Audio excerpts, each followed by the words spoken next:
नमस्कार, मैं हूँ आकांक्षा। खेत खलिहान से जुड़ी नई और उपयोगी जानकारियों के कार्यक्रम कृषि दर्शन में आपका स्वागत है।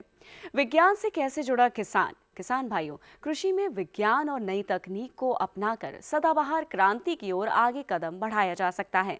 ये उद्देश्य है केंद्र सरकार की योजनाओं का पूरक जय किसान जय विज्ञान सप्ताह का, जो कि पिछले 23 दिसंबर से 29 दिसंबर तक आयोजित किया जा रहा है।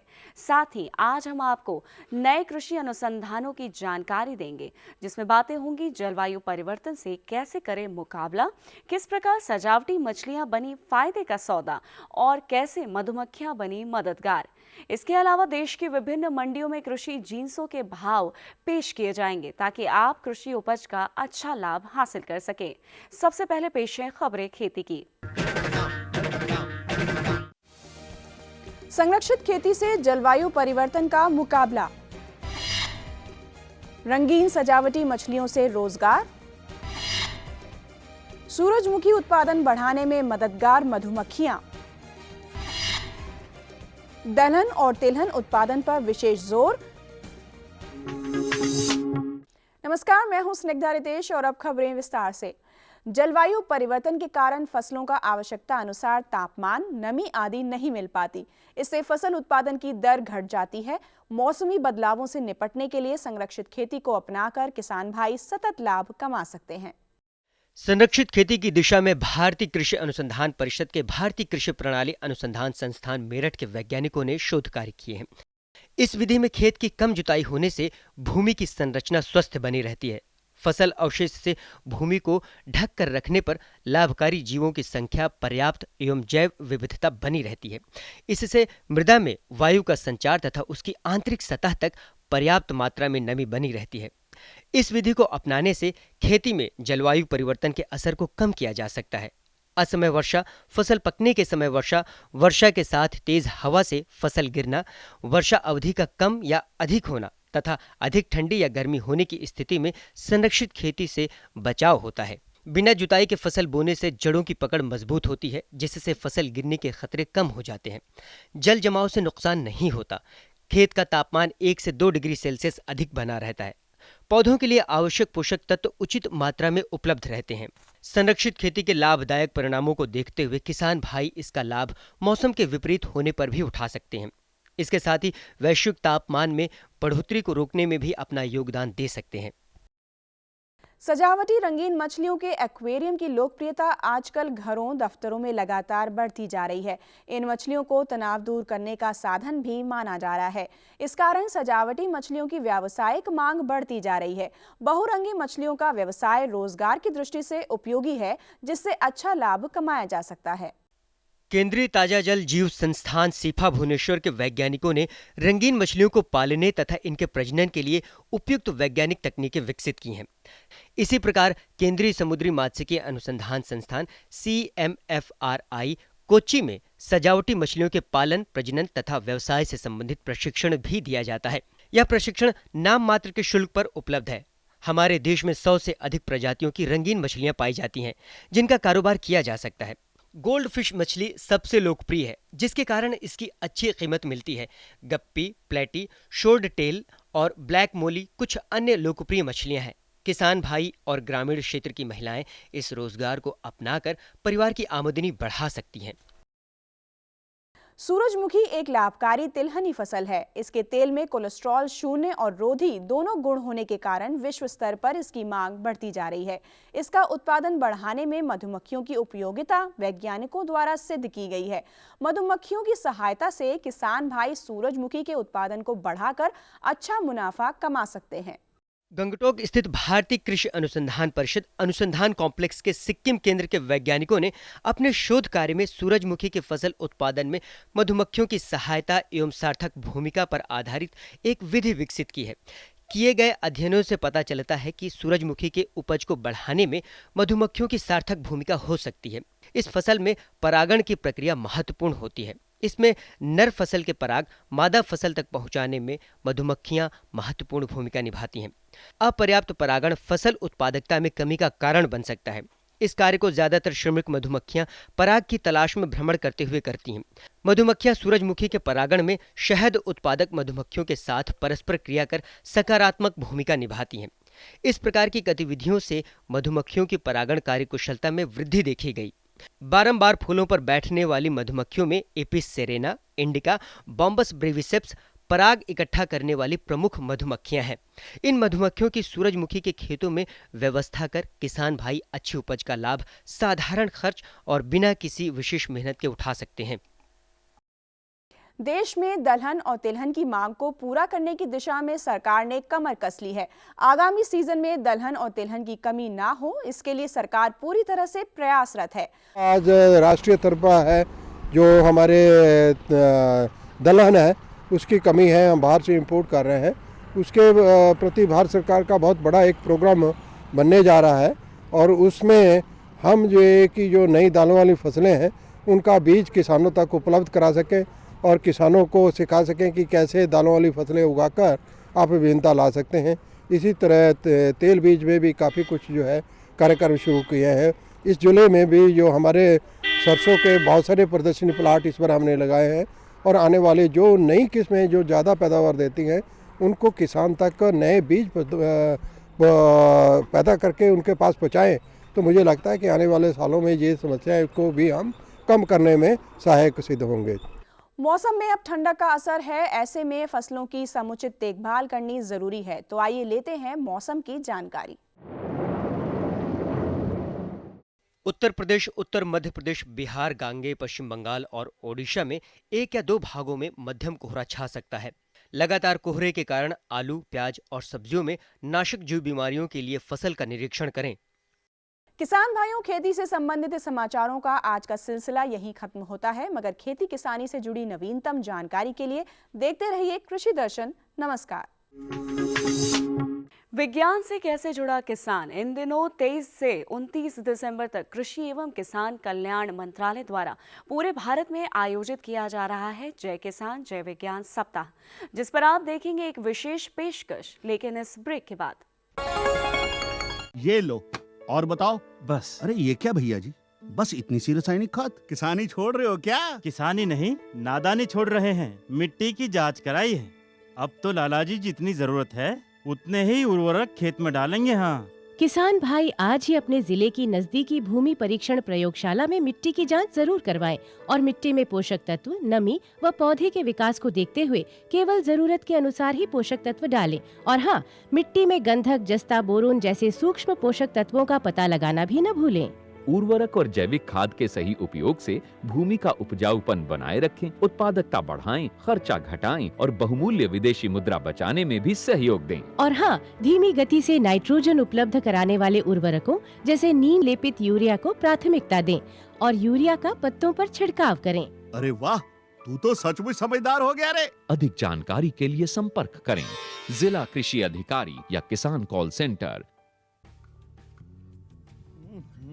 सब्जी में मसाला ज्यादा है। कितनी बार कहा है कि जितनी जरूरत हो बस उतना ही डाला करो। अरे मुझसे तो ऐसा कभी कभार होता है। और तुम जो हमेशा खेत में अनाप शनाप कीटनाशक डालते हो, उसका क्या?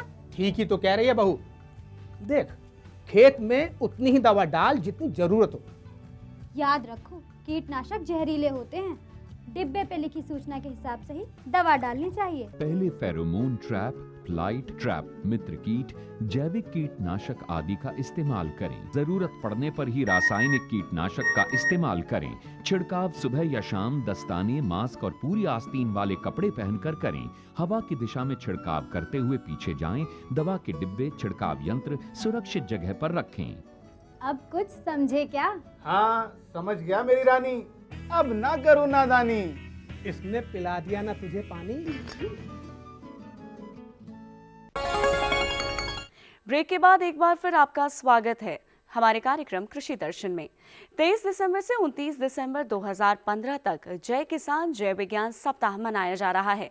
ये कार्यक्रम पूर्व प्रधानमंत्री अटल बिहारी वाजपेयी एवं स्वर्गीय चौधरी चरण सिंह के जन्मदिवस समारोह के रूप में मनाया जा रहा है।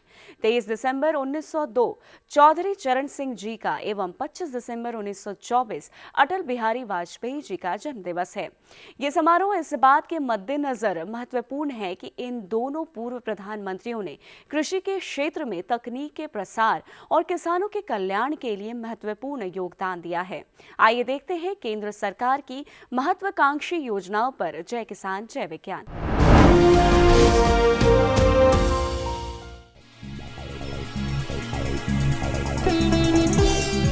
जीवन में जितनी अहमियत सांसों की है, उतनी ही मानव सभ्यता के विकास में माटी की। माटी जो जीवन का आधार है, आज यही जीवन खुद से जाने अनजाने इस माटी को दूर किए दे रहा है। पृथ्वी के बाहरी धरातल का भुरभुरा पदार्थ जो नीचे की पथरीली जमीन से भिन्न होता है, मृदा कहलाता है, जिसे हम मिट्टी कहते हैं। मिट्टी की यही भुरभुरी सतह कृषि के लिए अत्यंत महत्वपूर्ण है, क्योंकि इससे पौधों का पोषण होता है। मृदा से न केवल पोषक तत्व मिलते हैं, बल्कि इसमें कई तरह के कार्बनिक पदार्थ भी पाए जाते हैं। मिट्टी में जीवाणुओं की संख्या बहुत अधिक होती है। इसमें अनेक प्रकार की जैव रासायनिक क्रियाएं होती हैं। इन क्रियाओं का फसल उत्पादन में विशेष योगदान होता है। मृदा का वातावरण कई तरह से अनुपम है, जिन पर जीवन का आधार टिका है। हमारा देश प्राकृतिक और भौगोलिक विविधताओं के साथ कृषि प्रधान देश है। औद्योगिक प्रगति के इस दौर में भी देश की लगभग 2/3 जनसंख्या आज भी प्रत्यक्ष अथवा अपरोक्ष रूप से अपनी आजीविका के लिए कृषि पर आश्रित है। इसके बावजूद भी सकल घरेलू उत्पाद में कृषि का योगदान लगातार कम होना चिंता का विषय है। आखिर मिट्टी की सेहत क्यों दिन ब दिन खराब होती जा रही है?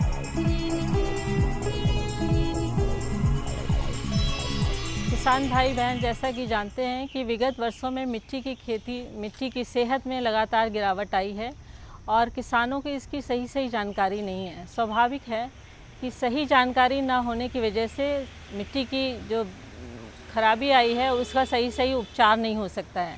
तो मिट्टी की सेहत का कार्ड जो है, मिट्टी की सही सेहत की जानकारी देने के लिए सॉइल हेल्थ कार्ड स्कीम को लागू किया गया है। इससे मिट्टी में उपलब्ध सभी पोषक तत्वों की जानकारी किसानों को मिल सकेगी और मिट्टी के परीक्षण के आधार पर खाद और उर्वरक की फसल विशेष के आधार पर संस्तुत की जाएगी, जिससे कि किसानों को काफ़ी लाभ मिलेगा।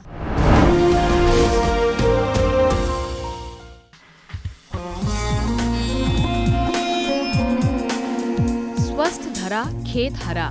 किसान भाइयों, खेतों में रासायनिक उर्वरकों व पेस्टिसाइड के प्रयोग से मिट्टी की उर्वरा शक्ति पर विपरीत प्रभाव पड़ रहा है।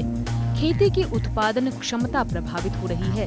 इस स्थिति में चिंतित केंद्र सरकार ने खेतों में जैविक खेती को प्रोत्साहित करने की योजना बनाई है। सरकार जैविक खेती प्रोत्साहन के प्रति वचनबद्ध है, जिससे मृदा स्वास्थ्य में सुधार हो और बेहतर गुणवत्ता की फसल प्राप्त की जा सके। रसायन व पेस्टिसाइड के प्रयोग से प्राप्त फसल से मानव शरीर पर कई तरह के रोग को भी दावत देती है, जबकि जैविक खाद के प्रयोग से मिलने वाली फसल से शरीर को किसी प्रकार का नुकसान नहीं होता। सरकार ने जैविक खेती को प्रोत्साहित करने के लिए परंपरागत कृषि विकास योजना बनाई है, जिससे खेती की उर्वरा शक्ति को बेहतर बनाया जा सके। सरकार की इस योजना से किसानों को व्यापक फायदा पहुंचाने का लक्ष्य रखा गया है। जैव विविधता और प्राकृतिक संसाधनों की उपलब्धता के कारण जैविक खेती की अपार संभावनाएं हैं। इसलिए भारत सरकार ने एक नई पहल करी है और एक नई स्कीम लेकर आए हैं, जिसमें कि जिसका नाम दिया गया है परंपरागत कृषि विकास योजना।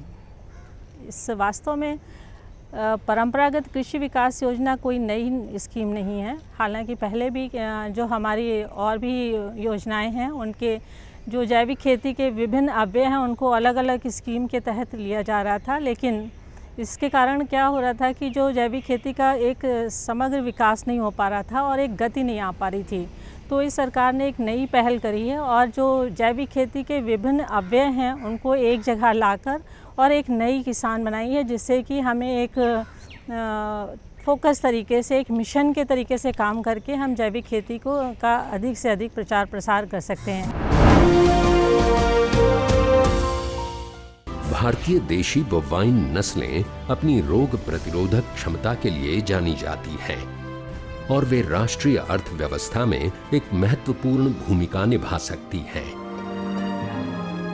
देशी नस्लों के विकास और संरक्षण पर केंद्रित कार्यक्रम के न होने से देशी नस्लों की संख्या में कमी होती जा रही है और उनका उत्पादन क्षमता के अनुरूप नहीं रह गया है।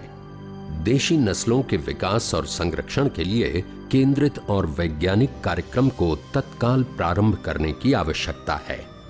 राष्ट्रीय बवाइन प्रजनन एवं डेयरी विकास कार्यक्रम के तहत देशी नस्लों के संरक्षण और संवर्धन के दृष्टिकोण से एक नई पहल राष्ट्रीय गौकुल मिशन को प्रारंभ किया गया है। राष्ट्रीय गौकुल मिशन के लिए 12वीं पंचवर्षीय योजना के दौरान 500 करोड़ रुपए का आवंटन किया गया है। मैं आपको बताना चाहूँगा कि सभी राज्यों को राष्ट्रीय गोकुल मिशन में शामिल किया गया। इस मिशन के तहत सभी देशी नस्लों का संरक्षण, संवर्धन और उनकी उत्पादकता में वृद्धि के लिए कार्य किए जाएंगे। इसके अंतर्गत पूर्वोत्तर राज्यों की देशी नस्लें जैसे कि सिरी ब्रीड जो सिक्किम में पाई जाती है, थोथो ब्रीड जो नागालैंड में पाई जाती है, इनका भी संरक्षण एवं संवर्धन पर ध्यान दिया जाएगा। रेतीली भूमियों में साधारण यूरिया की दक्षता काफी कम होती है, जिससे वातावरण तो प्रदूषित होता ही है, किसान को उसकी लागत के अनुरूप फसल में यूरिया का पूरा लाभ नहीं मिल पाता। रेतीली मिट्टियों में और धान की फसल में ये समस्या और भी गंभीर रहती है। इस समस्या का समाधान वैज्ञानिकों ने नीम लेपित यूरिया के रूप में निकाला। नीम लेपित यूरिया से न केवल नाइट्रोजन की दक्षता बढ़ती है, बल्कि इससे भूमि जनित रोगों और कीटों के प्रबंधन में भी ये काफी सहायक सिद्ध होता है। धीमी गति से फसल को नाइट्रोजन मिलने से फसल पर यूरिया का असर काफी समय तक बरकरार रहता है। नीम लेपित यूरिया में यूरिया खाद के दानों पर नीम के तेल की एक पतली परत चढ़ा दी जाती है, जिससे यूरिया से फसल को मिलने वाली नाइट्रोजन काफी समय तक अधिक मात्रा में मिलती रहती है और इससे वातावरण को भी कम नुकसान होता है। आइए जानते हैं नीम लेपित यूरिया के बारे में विस्तार से। अभी कुछ समय पहले तक सामान्य यूरिया का उत्पादन ही हमारे देश में होता था और जो आयात होकर के यूरिया आता था वो भी सामान्य यूरिया था। देखा यह गया कि सामान्य यूरिया जब हम खेत में डालते हैं तो तुरंत पानी में घुलता है और घुलने के पश्चात सीधे ज़मीन में लीच कर जाता है, चला जाता है ज़मीन के अंदर या गैस बन करके हवा में उड़ जाता है। इससे बहुत बड़ा भाग यूरिया का जो हम डालते हैं वो नष्ट होता था और तुरंत घुल करके तुरंत पौधे अवशोषित करते थे, तो उससे क्या होता था, बहुत कम भाग ही अवशोषित कर पाते थे। तो अभी भारत सरकार ने एक निर्णय लिया कि अपने देश में जो भी यूरिया का उत्पादन होगा वो सभी नीम लेपित यूरिया बनाया जाएगा। नीम लेपित यूरिया यूरिया ही है, यूरिया के जो दाने होते हैं, जो प्रिल्स होती हैं, उनके ऊपर नीम ऑयल की एक पतली सी परत 0.5% की चढ़ा दी जाती है। ये परत चढ़ाने से जो हमें फ़ायदा होता है कि यूरिया जब हम डालते हैं अपने खेत में तो तुरंत घुलता नहीं है, धीरे धीरे घुलता है और बहुत लंबी अवधि तक पौधों को उपलब्ध होता है, जिससे पोषक तत्व की उपयोग क्षमता बढ़ती है। ज़मीन के माध्यम से नीचे जो रिस जाता था, यूरिया लीच कर जाता था, वो लीचिंग बंद होता है। हवा में जो गैस बन के उड़ता था वो भी ख़त्म होता है। तो एक तो यूरिया की प्रभावशीलता बढ़ती है, पौधों को जो पोषक तत्वों की उपयोग क्षमता है वो बढ़ती है। कृषि प्रधान भारत में खेतों में किसान हमेशा कुछ न कुछ नया करता रहता है। किसानों के इस प्रयास को और सफल बनाने में सरकार हर स्तर का सहयोग करती है। सरकार ने किसानों की सुविधा के लिए फार्मर्स पोर्टल की शुरुआत कर किसानों को सूचना तकनीक से जोड़ने का प्रयास किया है। जैसा कि आप सभी जानते हैं कि आज की तारीख में किसानों तक आवश्यक जानकारी पहुंचाने के लिए सूचना प्रौद्योगिकी एक बड़े ही सशक्त माध्यम के रूप में उभर कर आ रहा है। क्योंकि इस तंत्र की सबसे खास बात क्या है कि इसके अंतर्गत सूचना किसान को समय से, तीव्रता से और सही ढंग से पहुंच जाती है। साथ ही एक ही सूचना को अगर हमें कई किसानों तक पहुंचाना है तो बिना किसी त्रुटि के, बिना किसी गलती के इसे किसानों तक पहुंचाया जा सकता है। बट प्रश्न ये उठता है कि जो हमारी बहुत सारे वेबसाइटें बनी हुई हैं, क्या किसान उन हर एक वेबसाइट पर जा कर के अपनी वांछित जानकारी निकाल सकता है? संभवतः आप कहेंगे किसानों के लिए बड़ा मुश्किल होगा। इस दिक्कत को ध्यान में रखते हुए भारत सरकार ने एक फार्मर पोर्टल की परिकल्पना की, जिसके अंदर जितने भी कृषि में किसान के लिए महत्वपूर्ण वेबसाइटें हैं, उन सब की जानकारी को एक ही स्थान पर संकलित कर दिया गया है, ताकि किसान भाई एक ही स्थान से या एक ही पोर्टल से अपनी आवश्यकता की सारी जानकारी प्राप्त कर सकें।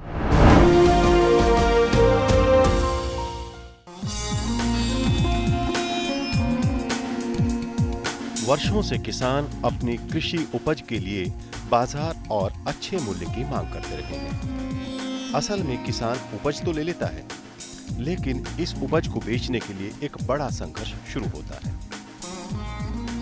कभी उपज के दाम सही नहीं मिलते तो कभी तोलने में गड़बड़ी।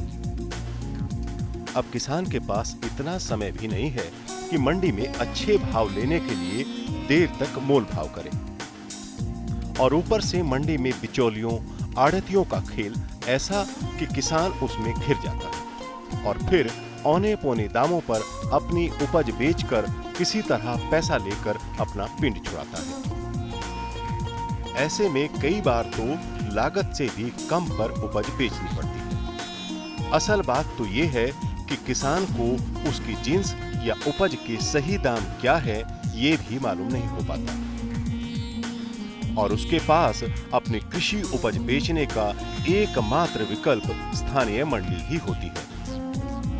इस कारण किसान बिचौलियों के हाथों मजबूर होकर अपनी फसल बेचता है।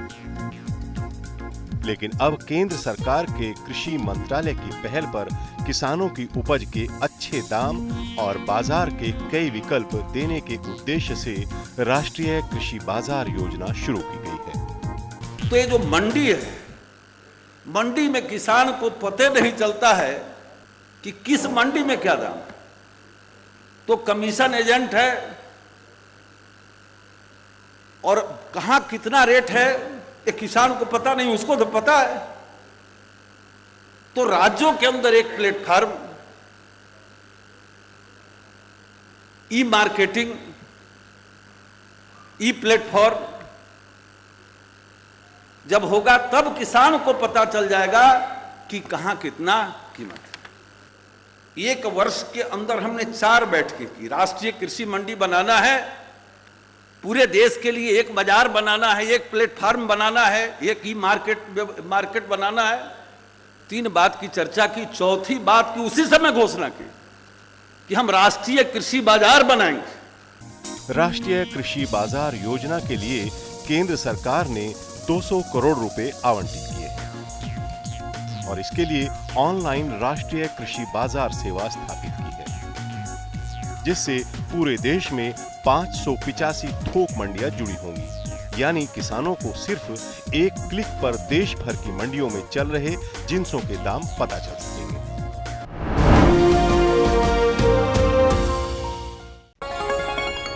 जी किससे बात कर रहे थे इतना हंस कर? किसान कॉल सेंटर में विशेषज्ञ से खेती के बारे में सलाह ले रहा था। सुबह भी रात को भी? किसान कॉल सेंटर सुबह 6 बजे से रात को 10 बजे तक खुलता है। रविवार को भी? साल के 365 दिन खुलता है। पर तुम ये सब क्यों पूछ रही हो? मैं तो कुछ और ही समझी थी। कृषि संबंधी समस्याओं का अपनी भाषा में तुरंत समाधान पाने के लिए पूरे भारत में किसी भी फोन से राष्ट्रीय हेल्पलाइन नंबर 1800-180-1551 पर संपर्क करें।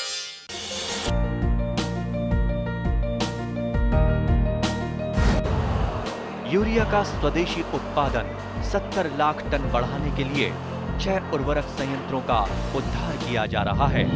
FCIL के गोरखपुर, सिंदरी, तलचर और रामागुंडम संयंत्र, HFCL की बरौनी इकाई और BVFCL की नामरू फोर्थ। सोने पर सुहागा ये है कि देश में अब बनेगा सिर्फ नीम लेपित यूरिया, क्योंकि इससे होगा किसानों का फायदा ही फायदा। अनाज का उत्पादन 10% तक बढ़ेगा। बढ़ेगी 10 से 15% नाइट्रोजन क्षमता।